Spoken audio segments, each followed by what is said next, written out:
اچھی نصیحت دو۔ پانچواں حق یہ ہے کہ مسلمان بھائی اگر بیمار ہو جائے تو اس کی عیادت کرو، وہ کرے ہو۔ اور چھٹا حق یہ ہے کہ مسلمان بھائی کا انتقال ہو جائے تو اس کے جنازے میں شریک ہو جاؤ۔ میرے بھائیوں، یہ حدیث ہمیں بتا رہی ہے کہ مسلمان بیمار ہو جائے تو ہمیں اس کی عیادت کرنا چاہیے۔ یہ ٹوٹل 15 چیزیں میں نے آپ کے سامنے بیان کر دی۔ اگر باتیں اور بھی ہیں، چیزیں اور بھی ہیں، قرآن حدیث کا ذخیرہ بھرا پڑا ہے، لیکن میں سمجھتا ہوں کہ ہم اگر کم باتیں کریں اور نہ زیادہ کریں تو ہماری آخرت کے لیے زیادہ بہتر ہے۔ میں امید کرتا ہوں کہ انشاءاللہ یہ جو 15 چیزیں بیان کی گئی، پہلی چیز میں نے بیان کی تھی توحید، ہم توحید کی بدولت اللہ تبارک و تعالیٰ کو انشاءاللہ راضی کر سکتے ہیں۔ دوسری چیز میں نے بیان کی تھی اتباع رسول، اگر ہم اپنے رسول کی اتباع کریں تو انشاءاللہ ہم اللہ تبارک و تعالیٰ کو راضی کر سکتے ہیں۔ تیسری چیز میں نے یہ بیان کی تھی کہ ہم فرائض اور نوافل کا اہتمام کریں تو انشاءاللہ اللہ تبارک و تعالیٰ ہم سے راضی ہو جائے گا۔ چوتھی چیز میں نے یہ بیان کی تھی کہ اگر ہم اللہ تبارک و تعالیٰ کا ذکر کریں تو انشاءاللہ اللہ تبارک و تعالیٰ ہم سے راضی ہو جائے گا۔ پانچویں چیز جہاد کی سہولت، چھٹی چیز اللہ تبارک و تعالیٰ کا شکر ادا کریں، ساتویں چیز ہم اللہ کے دشمنوں کے اپنے آپ کو بری کر لیں، آٹھویں چیز زبان سے کوئی اچھی ایسی بات نکالیں جس سے اللہ راضی ہو جائے، نویں چیز اپنے والدین کو راضی کر لیں، دسویں چیز ہم اللہ تبارک و تعالیٰ کے فیصلے پر راضی ہو جائیں، گیارہویں چیز ہم تہجد کی پابندی کریں، اور اسی طریقے سے 12ویں چیز میں نے یہ بیان کی تھی، 12ویں چیز میں نے یہ بیان کی تھی کہ ہم جو ہے اللہ تبارک و تعالیٰ کی ذات پر بھروسہ کریں، اور 13، 14، 15 ہم کسی غریب کو کھانا کھلائیں، کسی بیمار کی عیادت کریں اور کسی پیاسے کو پانی پلائیں۔ یہ ٹوٹل 15 چیزیں اللہ تبارک و تعالیٰ کی توفیق سے میں نے آپ کے سامنے بیان کی۔ اگر ہم ان باتوں پر عمل کریں انشاءاللہ اللہ تبارک و تعالیٰ ہم سے راضی ہوگا۔ آگے رمضان کا آخری اشرا ہے، کل سے 7 رات شروع ہو رہی ہے، ہم سب کوشش کریں کہ انشاءاللہ ان چیزوں کو ہم اپنی زندگی میں اپنائیں گے، ان چیزوں کو اپنی زندگی میں لائیں گے۔ ہمیں ان 15 چیزوں پر عمل کریں۔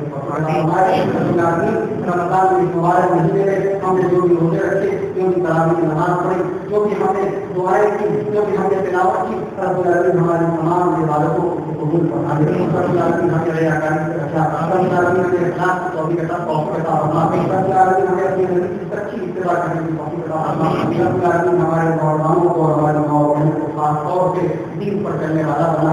رب العالمین ہمیں فطروں کے اس دور میں رب العالمین ہمیں مضبوطی سے سنت پر چلنے کی توفیق عطا فرمائے۔ رب العالمین ہمارے آنکھوں کے اختلافات کو ختم کر دے، ہمیں مستحق بنا دے، ہمیں آپس میں ایک دوسرے کے دلوں کو ملا دے، ایک دوسرے کے دلوں میں دنیا کو ختم کر دے۔ رب العالمین ہماری تمام عبادتوں کو دنیا میں قبول فرما، جب دنیا میں زندہ ہے اسلام پر زندہ اور خاتمہ ہمارا ایمان کرو۔ آمین وآخر دعوانا الحمد للہ رب العالمین۔ السلام علیکم و رحمۃ اللہ وبرکاتہ۔ محترم کا بہت بہت شکریہ ادا کروں گا، اللہ تعالیٰ معافی کا فضلہ ہمیں عطا فرمائے۔ ابھی کچھ اچھی اچھی باتیں تعلیم رکھی ہے، اور العالمین میں دعا کروں گا اللہ کا فضلہ فرمائے۔